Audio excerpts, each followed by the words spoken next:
नमस्कार दोस्तों, भारत एक सोच देख रहे हैं आप। दोस्तों, उत्तर प्रदेश में एक शब्द है एनकाउंटर, जिसकी चर्चाएं बहुत तेजी के साथ हो रही हैं। एनकाउंटर का जिक्र एक बार फिर से किया जा रहा है। राजनीतिक गलियारों की अगर हम बात करें तो एनकाउंटर की चर्चाएं बहुत हो रही हैं, क्योंकि मंगेश यादव के एनकाउंटर के बाद एक और एनकाउंटर हुआ है, लेकिन इस बार नाम के आगे जो जाति लिखी है उसमें बदलाव है। यानी कि अनुज प्रताप सिंह का एनकाउंटर किया गया है एसटीएफ की तरफ से, और इसको लेकर अब सवाल खड़े होने लगे हैं। अखिलेश यादव का बयान आ गया है। पहले मंगेश यादव पर उन्होंने सवाल उठाना शुरू किया, और उसके बाद अब अनुज प्रताप सिंह का जब एनकाउंटर हुआ तो लोग कहने लगे, भारतीय जनता पार्टी के लोग कहने लगे और तमाम लोग ये बात कहने लगे कि यूपी पुलिस की, यूपी एसटीएफ की गोली जो है जाति देखकर नहीं चलती है, और जो अपराध करेगा उसको गोली पड़ेगी, उसके खिलाफ कार्रवाई होगी, और ये तमाम बातें कुछ लोग कर रहे हैं। लेकिन इस दौरान अखिलेश यादव ने ट्वीट कर दिया है, और सबसे खास बात, अनुज प्रताप सिंह की जो बहन है उनका बयान भी निकलकर सामने आ गया है। प्रशांत शुक्ला पत्रकार हैं, हमारे साथ जुड़ चुके हैं, उनसे हम बातचीत करने की कोशिश करेंगे और समझने की कोशिश करेंगे कि आखिर उत्तर प्रदेश की राजनीति किधर जा रही है और इस एनकाउंटर के पीछे की कहानियां क्या हैं, ये भी समझने की कोशिश करेंगे। प्रशांत, आपका बहुत स्वागत है। लेकिन सबसे पहले प्रशांत, जो अखिलेश यादव ने ट्वीट किया है, जो पहला रिएक्शन निकलकर सामने आया है, वो जरा दर्शकों को बता दे कि अखिलेश यादव ने ट्वीट क्या किया है। ये देखिए, अखिलेश यादव ने ट्वीट किया है कि एक कमजोर, सबसे कमजोर लोग एनकाउंटर को अपनी शक्ति मानते हैं। किसी का भी फर्जी एनकाउंटर नाइंसाफी है। हिंसा और रक्त से उत्तर प्रदेश की छवि को धूमिल करना उत्तर प्रदेश के भविष्य के विरुद्ध एक बड़ा षड्यंत्र है। आज के सत्ताधारी जानते हैं कि वो भविष्य में फिर कभी वापस नहीं चुने जाएंगे, इसीलिए वो जाते जाते उत्तर प्रदेश में ऐसे हालत पैदा कर देना चाहते हैं कि उत्तर प्रदेश में कोई प्रवेश या निवेश ही ना करे।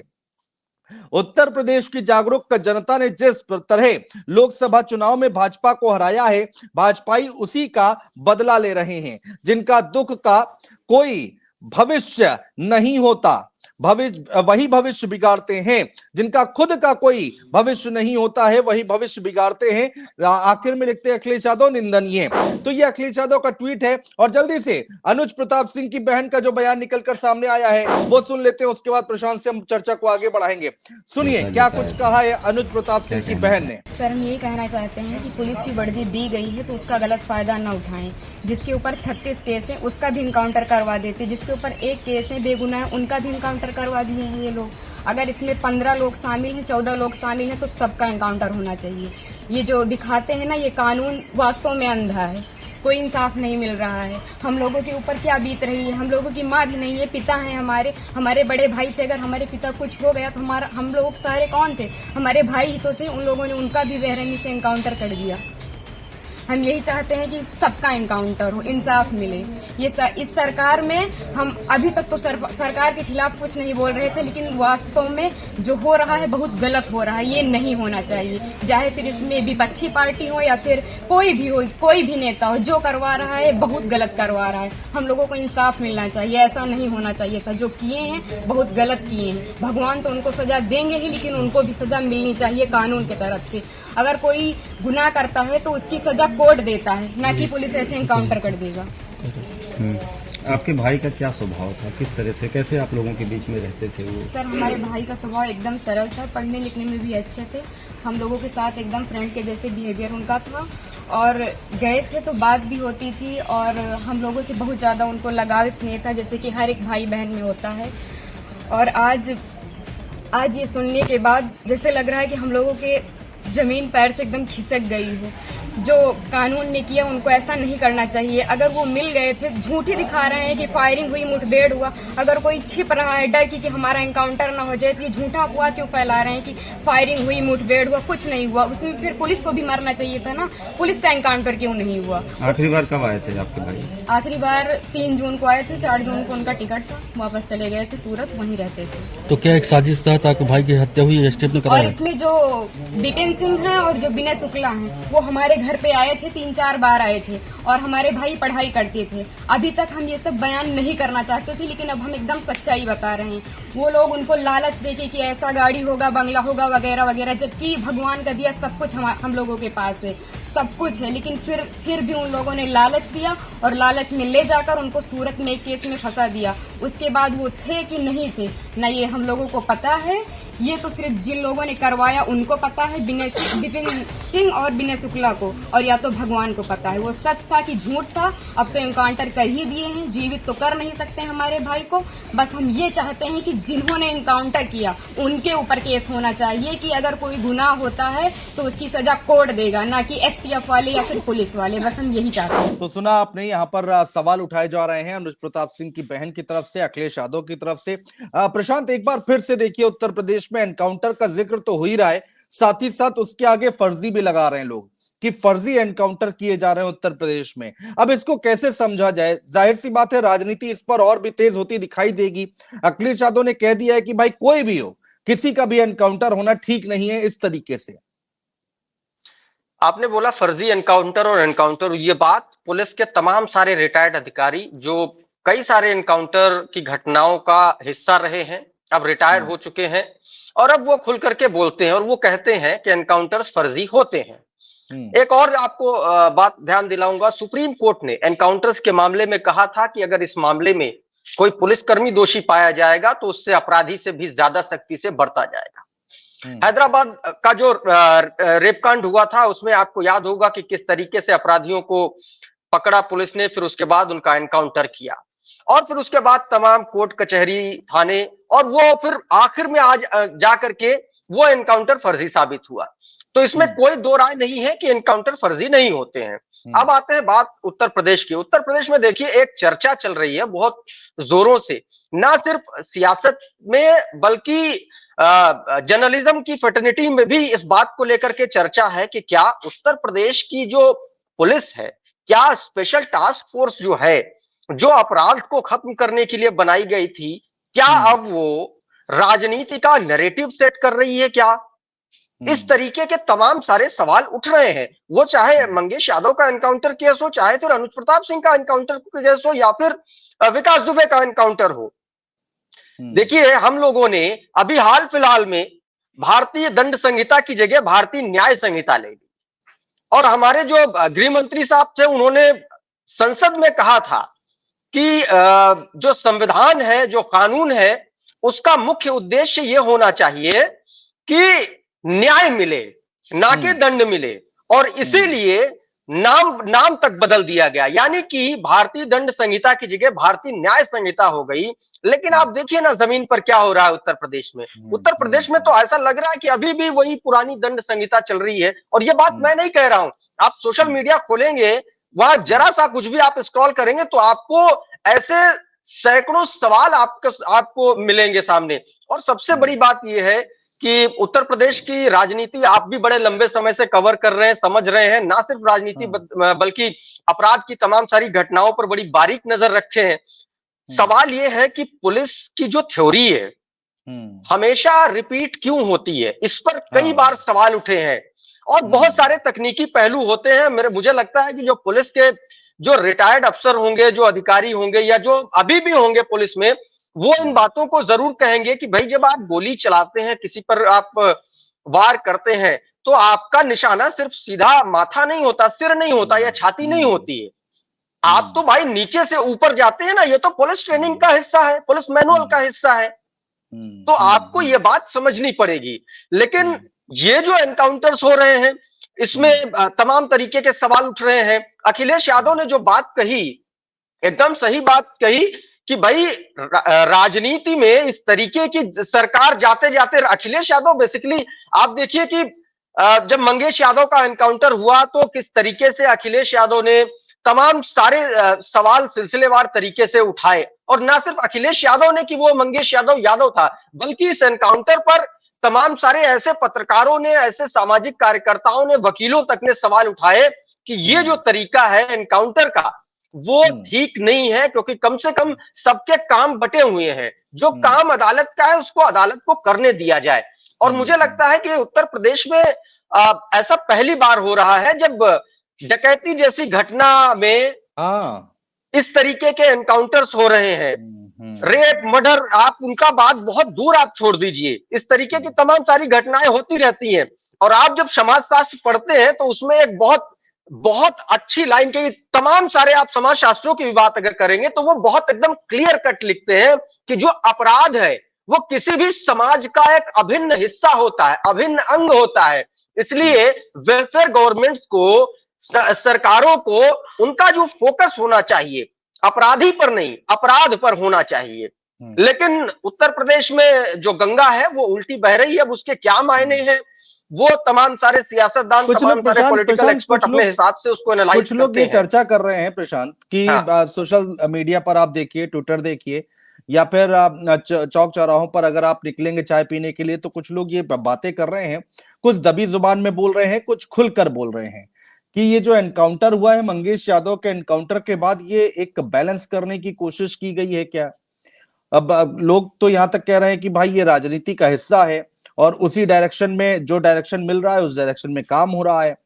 तो इसको कैसे देखा जाए, कैसे समझा जाए? देखिए, मैं बहुत सारे पत्रकारों को जानता हूं और मैं हाँ। अभी जब मैं डिबेट शुरू हो रही थी उससे पहले भी मैं यही सारी चीजें मैं समझ रहा था, देखने की कोशिश कर रहा था कि कौन अपनी पत्रकार बिरादरी का कौन आदमी क्या लिख रहा है। मैं नाम नहीं लेना चाहूंगा, लेकिन तमाम सारे ऐसे लोग हैं जो इस पर सवाल उठा रहे हैं। और ये सीधे तौर पर लिखा जा रहा है कि क्या ये एनकाउंटर जो है बैलेंसवादी राजनीति के तहत किए जा रहे हैं क्या? क्या स्पेशल टास्क फोर्स जो उत्तर प्रदेश में अपराध को खत्म करने के लिए गठित की गई थी, क्या अब वो किसी पार्टी विशेष के लिए राजनीतिक नैरेटिव सेट करने का काम कर रही है क्या? क्या विपक्ष का योगी आदित्यनाथ की सरकार, उत्तर प्रदेश की बीजेपी सरकार पर इतना ज्यादा दबाव आ गया है कि वो दबाव अब एसटीएफ की तरफ ट्रांसफर हो रहा है और वो उसके कामों में, उसकी रणनीति में, उसकी कार्रवाई में वो चीज साफ दिख रही है। आप जाएंगे तो तमाम सारे वो बड़े पत्रकार हैं, मतलब उनका काफी अच्छा और खुलेआम लिख रहे हैं। तो आप ये सोचिए कि अगर इतनी प्रमुखता से पत्रकार लिख रहे हैं, वो भी उस दौर में जब सरकारों पर तमाम तरीके के आरोप लग रहे हैं, यूपी से लेकर के दिल्ली की राजनीति तक, दिल्ली की गद्दी तक भी आप देखेंगे तो तमाम तरीके के आरोप लगते रहे हैं कि भैया मीडिया पर दबाव बनाया जा रहा है, मीडिया को बोलने से रोका जा रहा है। उसके बावजूद अब अगर इस तरीके के सवाल और इतनी मुखरता से सवाल जर्नलिज्म फ्रेटर्निटीज की तरफ से उठ रहे हैं, तो ये अपने आप में तमाम सारे जो एक्शन का जो तरीका है सरकार का या प्रशासन का, वो उस पर सवाल उठ रहे हैं। और उस पर सवाल उठने का मतलब यही है कि अगर मंगेश यादव को लेकर के सवाल उठे थे तो उसके बाद, तुरंत बाद, और घटना से कुछ किलोमीटर दूर उन्नाव में ही पकड़ा जाता है, इतने दिनों बाद जंगल में गए, आपने ढूंढ करके उसको गोली मार दी, ये ललकारा, फिर उसने तमंचा निकाला, मतलब हम लोगों को वो स्क्रिप्ट याद हो गई है। तो कम से कम मुझे लगता है कि कुछ इसमें जो बातें, जो सवाल उठ रहे हैं उस पर जवाब देना चाहिए। और यह भी इतिहास में पहली बार हुआ था, आपको याद होगा कि मंगेश यादव एनकाउंटर केस के एक हफ्ते बाद उत्तर प्रदेश का पुलिस कप्तान डीजीपी प्रशांत कुमार को बाकायदा प्रेस कॉन्फ्रेंस करना पड़ा था। लेकिन आज तक देखिए ना, मंगेश यादव के पोस्टमार्टम रिपोर्ट आज तक मीडिया में नहीं आई, किसी पत्रकार के पास नहीं है। बहुत सारे ऐसे सवाल हैं जो पुलिस की कार्यप्रणाली पर उठ रहे हैं, लेकिन बात यह है कि जवाब कौन देगा। सारा कुछ 307 के इर्द गिर्द सिमट के रह जाता है, ऐसी स्क्रिप्ट बना दी जाती है। और ये बात मैं नहीं कह रहा हूं, तमाम सारे पत्रकार बोलते हैं। बहुत लोग कह रहे हैं, बहुत लोग कह रहे हैं, सोशल मीडिया पर जाकर देख भी सकते हैं, बहुत लोग सवाल उठा रहे हैं, बहुत लोग अपने अपने तरीके से इसका विश्लेषण कर रहे हैं, इसमें कोई दो राय नहीं है। अखिलेश यादव के लिए ये क्या, अब देखिए लोग ये बात कर रहे थे कि देखिए यादव का एनकाउंटर हुआ, जाति के नाम पर जान ली जा रही है, अखिलेश यादव ने ये ट्वीट किया था, और उसके बाद अब एक ठाकुर का एनकाउंटर हो गया है, तो क्या अखिलेश यादव बोलेंगे कि नहीं बोलेंगे? अखिलेश यादव बैकफुट पर चले जाएंगे? मंगेश यादव थे इसलिए आवाज उठा रहे थे, लेकिन ये बड़ा सधा हुआ ट्वीट किया है अखिलेश यादव ने, इसमें कोई दो राय नहीं है। जो ट्वीट आया है उसको आप पढ़िए तो उन्होंने बहुत ही सधे हुए शब्दों का इस्तेमाल किया और सवाल उठा दिया।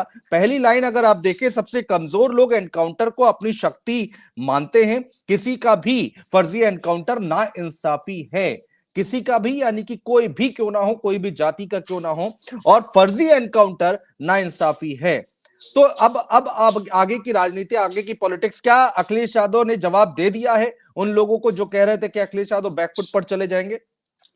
मुझे लगता है अभी अखिलेश यादव आज शाम से लेकर के कल तक इस मामले में एक बहुत ब्रीफ, बहुत मतलब एक्सप्लेन करते हुए कुछ बयान जरूर जारी करेंगे, क्योंकि अखिलेश यादव और समाजवादी पार्टी की जिस तरीके की राजनीति रही है वो कभी इस तरीके की नहीं रही है कि पतली गली निकल के पकड़ के निकल लिए, वो वाली राजनीति नहीं रही है। समाजवादी पार्टी ने हमेशा से सामने आकर के अपनी बात रखी और मुझे लगता है कि एक बड़ा डेवलपमेंट समाजवादी पार्टी की तरफ से इस मामले में देखने को मिलेगा आने वाले 1-2 दिन में मुझे, और हो सकता है कि कल परसों में ये चीजें सामने आए जो मैं समझ पा रहा हूं।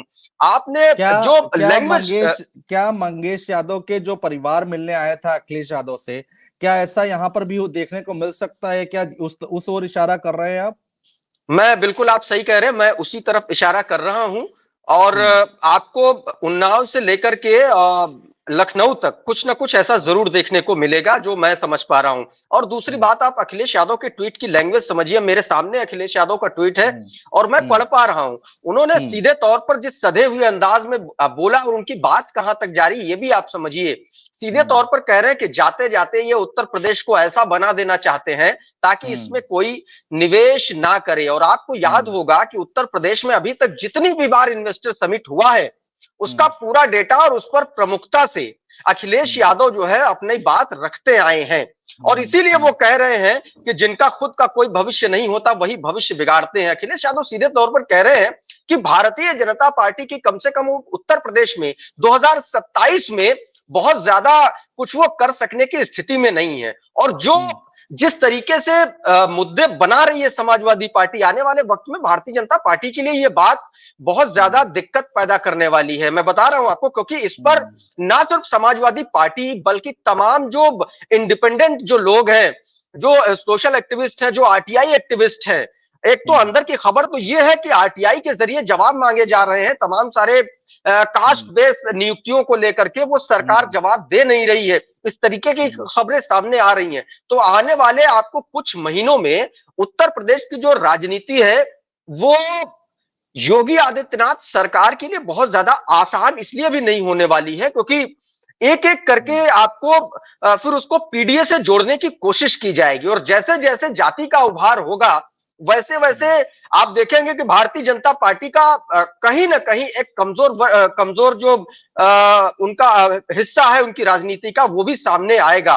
क्योंकि हमेशा आप देखिए भारतीय जनता पार्टी की जो काइंड ऑफ पॉलिटिक्स रही है वो रिलीजियस पोलराइजेशन के इर्द गिर्द रही है। और जब आप कास्ट की धुरी पर, जाति की धुरी पर लेकर के आएंगे भारतीय जनता पार्टी को, तो उसको वहां पर दिक्कत होती है। ये सिर्फ और सिर्फ, मैं आपको ऐसे नहीं बोल रहा हूं, आप चुनाव के इर्द गिर्द तमाम भारतीय जनता पार्टी के बड़े नेताओं की लैंग्वेज देखिए, उनके भाषण देखिए, वो उसी पेरीफेरी के इर्द गिर्द रहते हैं। जब जब भारतीय जनता पार्टी को जाति के आसपास लेकर के आया गया है तब तब भारतीय जनता पार्टी को दिक्कत हुई और उसको नुकसान उठाना पड़ा है। 2024 का आप लोकसभा चुनाव देख लीजिए, पीडीए के नाम पर अखिलेश यादव ने चुनाव लड़ा और भारतीय जनता पार्टी को ऐतिहासिक नुकसान हुआ उत्तर प्रदेश में, समाजवादी पार्टी को ऐतिहासिक बढ़त मिली। बेसिकली 2027 के चुनाव से पहले सारे पेच जो है वो टाइट किए जा रहे हैं, सारे डॉट्स को क्लियर करने की कोशिश समाजवादी पार्टी कर रही है। और आने वाले वक्त में उत्तर प्रदेश की खास तौर पर पुलिस पर एक बड़ी निगरानी होने वाली है तमाम सारी अपोजिशन पार्टीज की तरफ से। अनुज जी, ठीक है, बहुत शुक्रिया प्रशांत शुक्ला, बहुत शुक्रिया हमारे साथ जुड़ने के लिए, तमाम विश्लेषण करने के लिए, बातचीत करने के लिए। देखना होगा कि आगे इस पूरी खबर पर, यानी कि जो एनकाउंटर हुआ है उसको अखिलेश यादव फर्जी एनकाउंटर बता रहे हैं। पीड़ जो यहाँ पर बहन है अनुज प्रताप सिंह की, वो यहाँ पर इसको फर्जी एनकाउंटर करार देने की कोशिश करें। कैमरे पर जो हमने अभी आपको सुनवाया है, अब जो 2-3 दिन है वो बहुत अहम है। इस पूरी खबर को लेकर क्या डेवलपमेंट होता है जिस ओर प्रशांत शुक्ला इशारा कर रहे थे, क्या वो देखने को मिलेगा? बहुत दिलचस्प होगा देखना ये लड़ाई कहां जाकर रुकती है, ये बहस कहां जाकर रुकती है। बहुत शुक्रिया आप सभी लोगों का।